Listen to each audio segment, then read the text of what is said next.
We are just kind of wrapping up our summer series. We went through a couple different series this summer. The last one was Calvary Covers It All. It was an incredible message series for 2 weeks that Pastor Bernard spoke. We're starting out, let me fix this right here, right there. Perfect, thank you. You are amazing, Kiki. You're good looking. He finished a great message series called Calvary Covers It All. It was a really, really awesome message. We're starting another one called Transformed in August. I really invite you, if you can be there every Sunday. It's radical stuff that you just get to kind of experience. You know, what's funny about church is I think good church, everyone has their picture of when they think good church and what church should offer. And I think churches should be very educational and everything, and you should learn a lot. But my goal when I go to church is to really meet Jesus. Because I have learned so much in my life, but Jesus is the only one that's really changed me. So my hope is that when we have these series and we have these messages, that you can come and the goal, and I want you to listen and everything, don't get it wrong, you can take notes, but man, really just focus on what Jesus is trying to do with you. Because we have a big crowd, people from all over the world, from all different backgrounds and age groups and generations, and every scenario or every illustration won't reach everybody, but Jesus knows all of you, and he knows us, and he can reach all of us. So that's just my encouragement here at IS South. We really want you to meet Jesus. He's pretty awesome. This morning, the message title is Living as a Child of God. Living as a Child of God. So last week, as we wrapped up Calvary Covers It All, that whole message is this whole idea that Jesus' work was enough, that it's not about our work and it's not about our performance, it's not about our failures and our successes, it's all about him. It's all about what he did at the cross. It's all about the hours that he put in, the devotion that he had, the commitment that he made, not as much about what we can do or how much even that we can understand about it, but it's just all about him. And when I started thinking about this week, when I heard that message and I just really started to reflect on it and think, I started to think like, man, how freeing is that? Knowing that his work is enough for me. Knowing that I can put my identity in something other than my very best or my very worst. This has really impacted my life, man. It's actually sent me through kind of a whirlwind because I've just been analyzing and introspecting on all the different things I do. And just to be honest with you, a lot of stuff I do to be awesome. Amen. Right? Maybe someone else can relate with me. I know Joe's pretty awesome, so he does a lot to be awesome too. Not as much as me. He doesn't have to work as hard. But I'm a doer. I like to talk, don't get me wrong, but I'm a doer. I like to get stuff done. I like to work. I like to prove my worth. I like to say, at the end of the day, I did it. You know, I don't like to quit. I don't like to fail. I like to stay commitment. I like to stand tall. And when something happens and it's awesome, I like to be able to go, yeah, that's me. Right? And that's not good, right? That's not humble. It's something else. But it's what I really like to do. I like to work hard and I like to do my thing and I like to prove myself, and there's all these things that come with that. So when I heard this message last week, you know, because I've heard, you know, the gospel and the story of Jesus a lot being a pastor. But when I heard it, for some reason, it really started challenging a lot of what I do, because I started to ask myself, why do I do these things? If who I am is really enough in Jesus, if my identity is really secure in the work at the cross, why do I do these things in the hope of affirmation, of success, of checking one more box that will define me? So my kids can look at me and say, you're the best dad ever. So my wife can say, oh man, my husband, he's the man. Like, why do I do these things? I had to ask myself. It was a pretty challenging moment for me, Alex Evans, and it's been hard. But I think that if there wasn't those pressures, if there wasn't those burdens of constantly hoping to perform well enough for the reward and to perform well enough for the success, how free would we be to just explore and live this incredible thing called life? Because I'm going to tell you, the downside of being driven is I'm very seldomly actually engaged in moments. right? There's always the next thing that I have to get done and the next thing I have to do to prove that I'm doing the right thing. So I'm very seldom actually living and participating in these incredible moments that God gives us as his kids. Right? I have an awesome family and I have this great job and I live in this beautiful city. Right? But because of the weight and the burden of hoping to perform and do the right thing and be the right person and fit the right way, sometimes you miss on all the incredible things that come with being a child of God, and it's horrible. It's absolutely horrible because when you start to really live for the for the reward of the performance, then instead of being at peace and instead of being at rest and instead of being able to just take a deep breath going, oh man, I'm awesome in Jesus and everything's gonna be okay. You're filled with anxiety. Man, the things people say, they will make you or break you. When someone says something good, you feel great. When someone something bad, you feel terrible. When someone doesn't say anything, but you're hoping for an affirming word, you feel even worse. When you can't live up to the expectations that people put on your life, you feel like a failure. Oftentimes, then you start to put unrealistic expectations on other people or yourselves, and then they don't live up to those expectations, and then you're disappointed and you're angry. When you don't feel like you're good enough, you start to compare yourself with other people, and you say, well, I'm not good enough like this, so maybe I should try to be like that person. I should try to do what they're doing, and maybe it'll work for me, but really, you should just be the best version of you because that's who you are.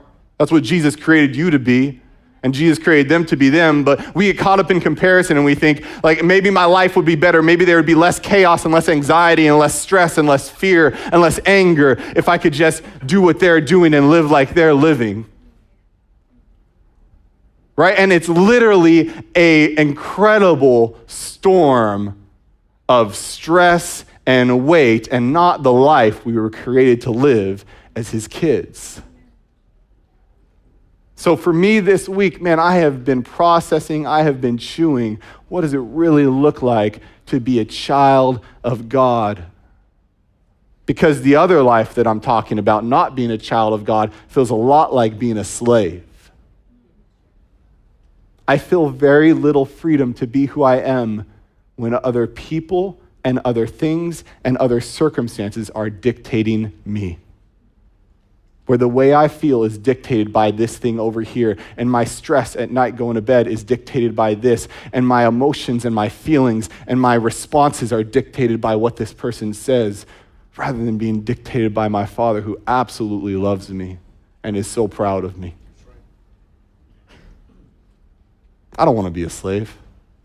You guys don't want to be a slave, right? Amen for not being a slave. Whoop, whoop. Come on, let's get church up in here. I'm going to read you guys something out of Galatians 4, chapter 1 through 3, or verse 1 through 3. It says, I mean that the heir, as long as he is a child, is no different from a slave, though he is the owner of everything, but he is under guardians and managers until the date set by his father. Now, this is where it explains it. In the same way, we also, when we were children, were enslaved to the elementary principles of the world. That's what I was just talking about, this whole idea of hoping that your performance is going to meet all the requirements of the world around you, that you're going to be able to check every box and meet every little standard in particular. But when the fullness of time came, God sent forth his Son, born of a woman, born under the law, to redeem those who were under the law so that we might receive adoption as sons. I'm going to stop right there. So it starts out saying the heir to everything. It says that even though he owned everything or she owned everything, they were under guardians and managers.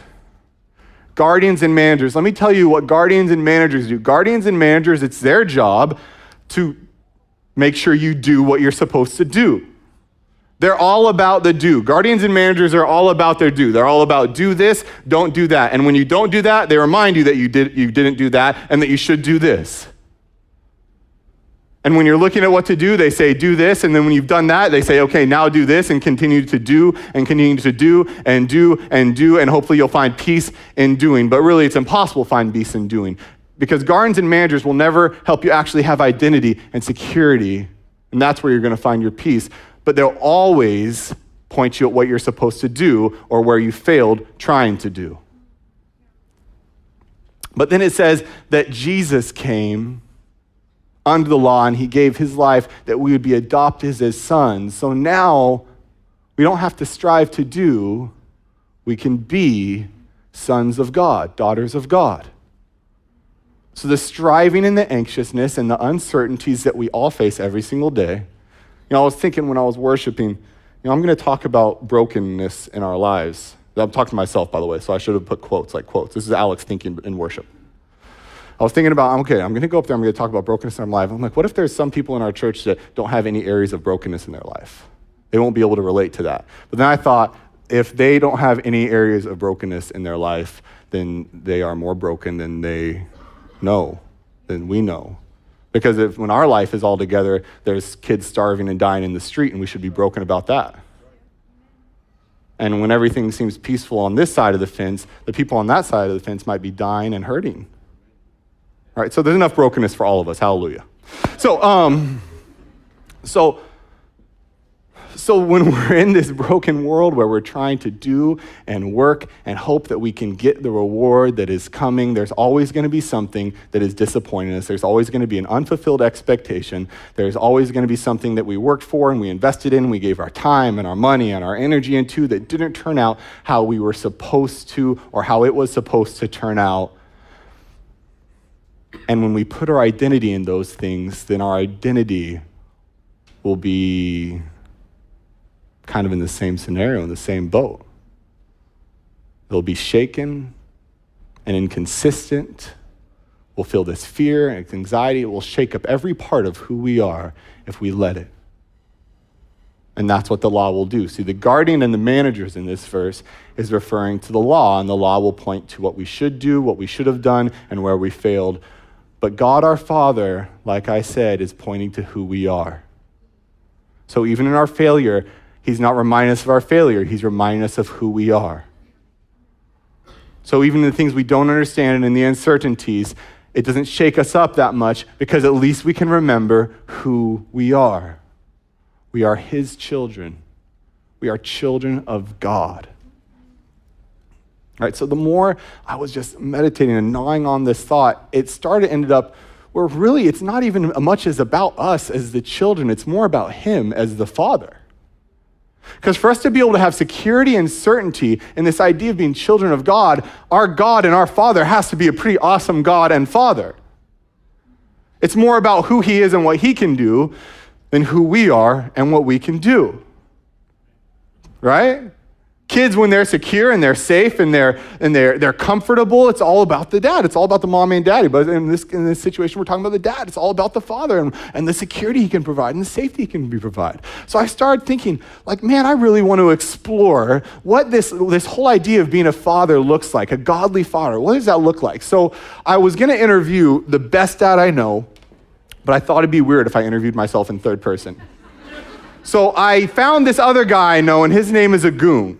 Agung is a really cool guy. He's one of the coolest guys I know. He's awesome, man. You know, he's really like confident and at ease with himself, really spiritual. He's like one of those guys where you'll sit there and you'll be like complaining and he'll just have this like very calm, peaceful insight. Like I was sitting on his couch the other day and I was like whining about how expensive something was and I didn't want to spend the money and I was like so mad. I was like, yeah, I know I'm cheap, blah, blah, blah. And he just went like this. He looked at me and went, but Alex, with having a Father in heaven who is so generous, how could you feel this way? And I was like, oh yeah, I know. I was just going to say that actually after I got done complaining. But I was thinking, I'm going to punch you in the face. You know what I mean? Right? So he's just this really just down-to-earth, laid-back guy. So I was like, I'm gonna ask him a couple questions about being a dad. But there is this kind of an issue. He's only been a dad for like 7 months, right? He's got twins. Let's put a picture of Agung up here. Okay, Agung, there he is. Look at that. Agung is an incredible guy. His babies, the photo doesn't show, but collectively they weigh about 80 kilos altogether. They're the biggest twin babies I've ever seen in my life. No, he would have been here. He would have raised his hand already. He's not here today. Okay, is he outside? Kiki? Oh, he is? Oh, if you see him out in the lobby, you'll see him and then you'll see his 2 7-month-old babies at Papa Ron's Pizza.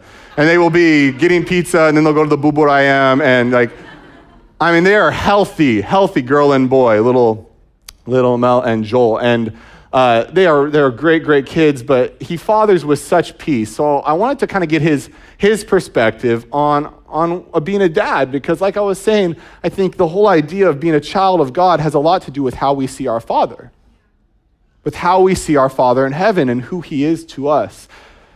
So I asked him the first question. I'm going to put it up there so you can read it with me. It says, what expectations do you have on your children? And he answered, I expect that they grow well. That's all he said. It's interesting. Well, he said more, but he started with that. I thought that was really interesting. I mean, out of everything, right? Expectations. But he just says, I expect that they grow well. My common prayers are that they grow physically, emotionally, and spiritually, that they would know Jesus and his grace from an early age. I thought, no, we can go back. It's all right. You can go in a little quick for me. I'm slower than that. So check it out. I expect that they grow well. I love that. I love that his expectations are so simple for his kids. You know, already my son is only 3. I have so many expectations on him. I want to him obey me and his mom. I want him not to pick his nose. I want him to eat his dinner, lunch, and breakfast. I want him to not eat cookies all day. I want him to listen to his teacher at school. I want him to do I have this long list of expectations on his life. And he probably is thinking man, my dad drives me crazy. But I love Agum's answer, man. I kind of want to trade my answer for his. I expect that they grow well. It's so simple. And then he goes on to say that they grow physically, emotionally, and spiritually. I think that's such an incredible answer, because if you think about their physical growth, when 7-month twins are hungry, they don't just get up and go to the fridge and cook themselves dinner. I mean, well, these twins might, but his, I don't think, in fact, I know his do not do that. They have a system where they know where their meals are coming from. They're fed on time. They don't even barely cry. It's immediately they're being taken care of. Their physical health has nothing really to do with them. It has everything to do with Daddy Agung and Mommy, and they're taking care of them, and their emotional health. Their parents do a great job at building this safe home, this peaceful home where they can be in an environment and feel secure. Spiritual health, I love it that he says he prays for them that they would know Jesus and his grace at an early age. It has very little to do with their ability to understand at 7 months, but so much to do with Agum.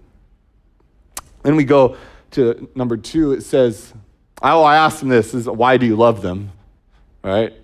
I mean, that's usually obvious, right? People are I love them because they're my kids, right? But I really kind of wanted them to kind of articulate it. So he says, why I love them? Because they are of me. They look like me, and they remind me of God's faithfulness in our lives.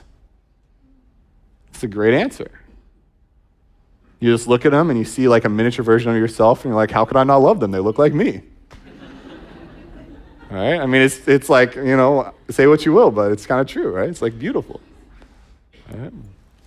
Number 3 says, I asked, do you always want your kids to be honest with you? And he answered, we know them from birth. We like to share the good and the bad with them and be honest with them. It's a great answer. It's funny how he kind of said, he didn't really talk about, does he want them to be honest, but he just talked about how he likes to be honest with them, how he likes to share the good and the bad with them. It's cool, huh? All right, and then number 4, I think there's number 4, right? Okay, how important is it that your kids understand your commitment to them? And he said, yes, we like them to know that they are loved, they are well cared for, and they are supported, and they are encouraged.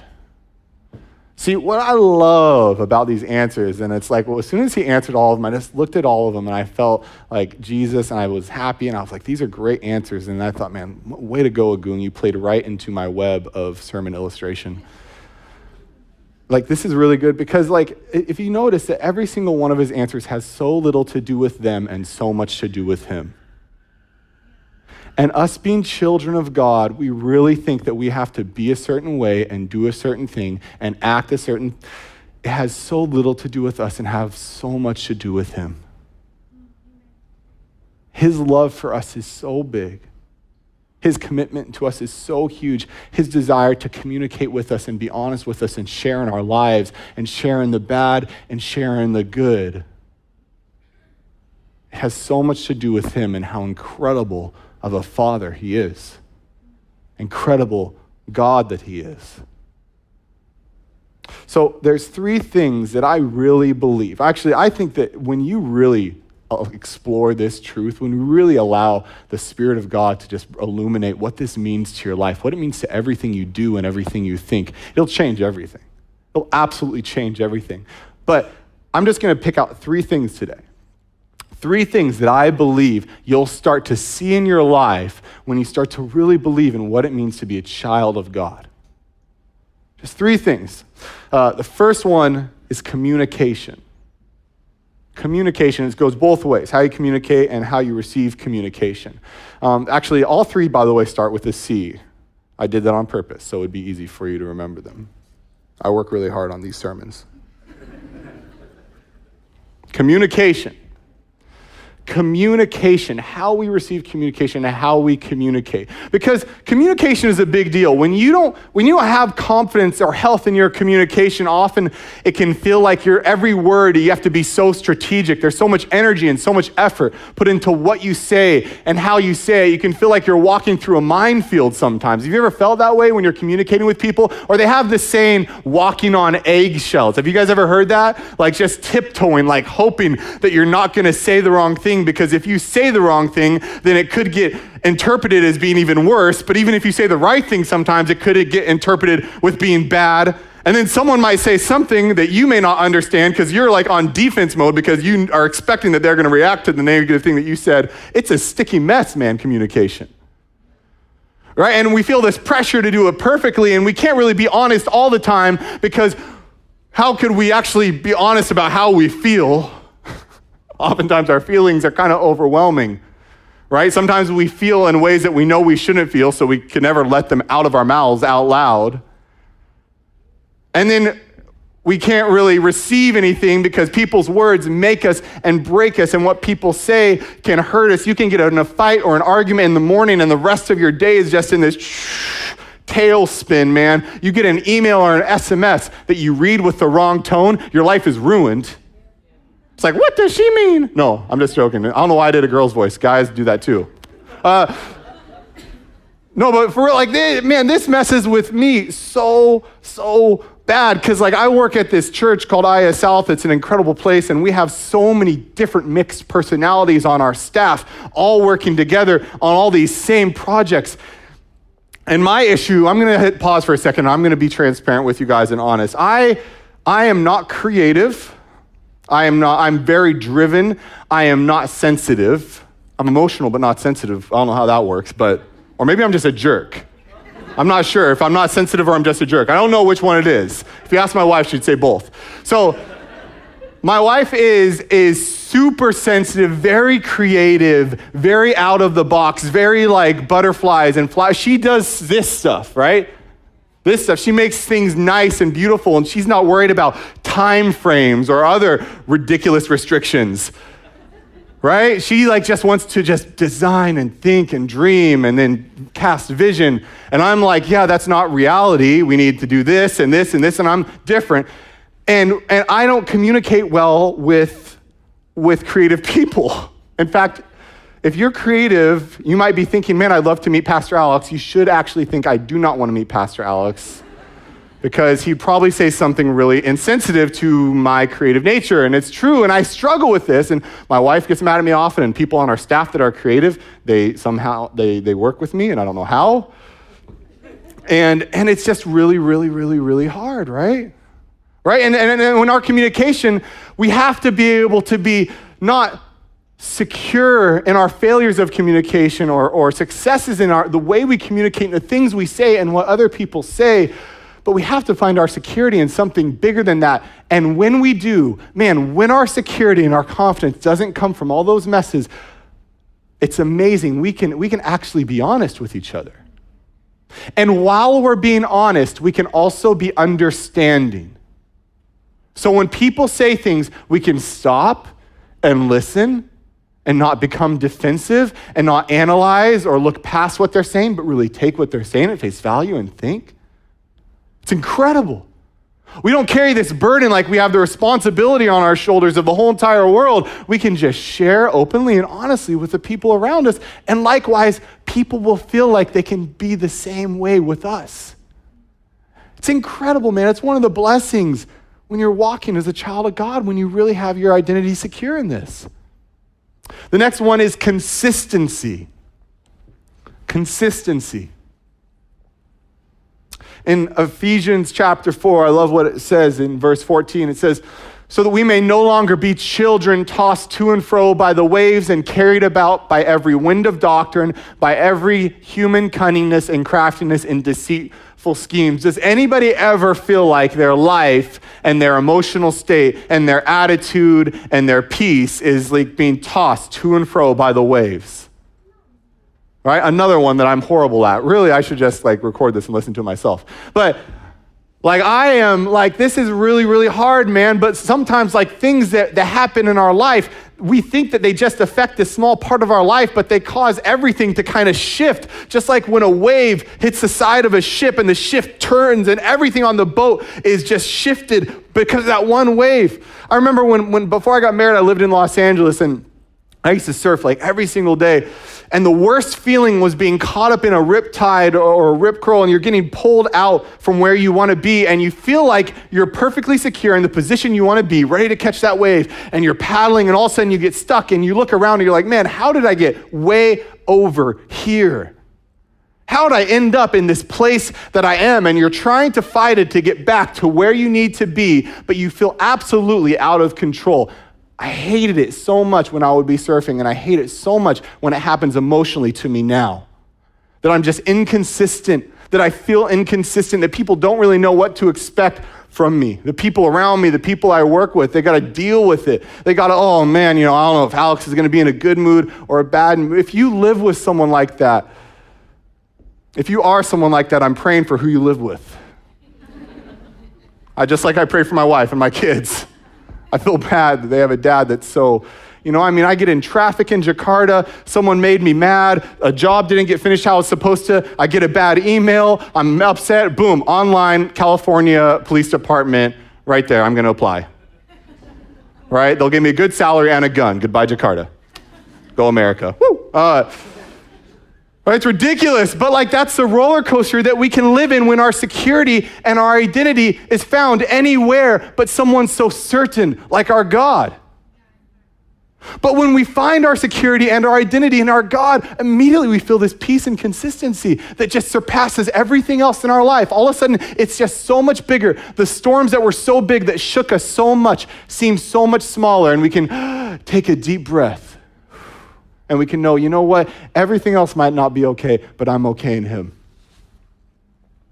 It's amazing how we'll feel. And the last one is commitment.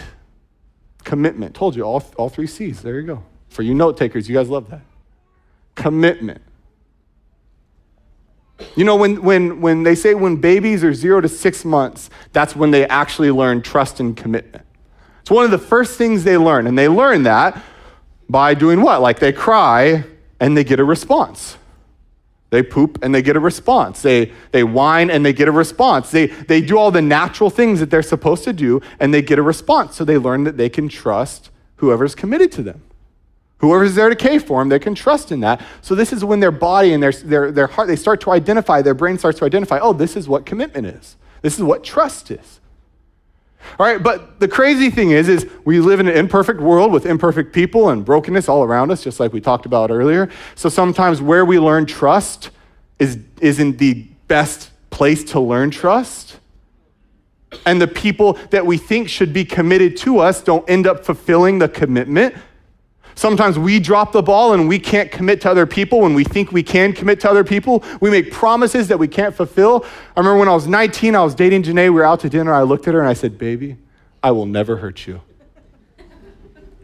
That was a lie. I've heard her a lot since then. I heard her this morning. I was like, Janae, like yelling, and I've made mistakes. And at the moment, I really wanted to be able to be committed, but my commitment button was probably a little broken. And also, I was 19. 19-year-olds are funny. And if you're 19, come on, you can keep going, work it out.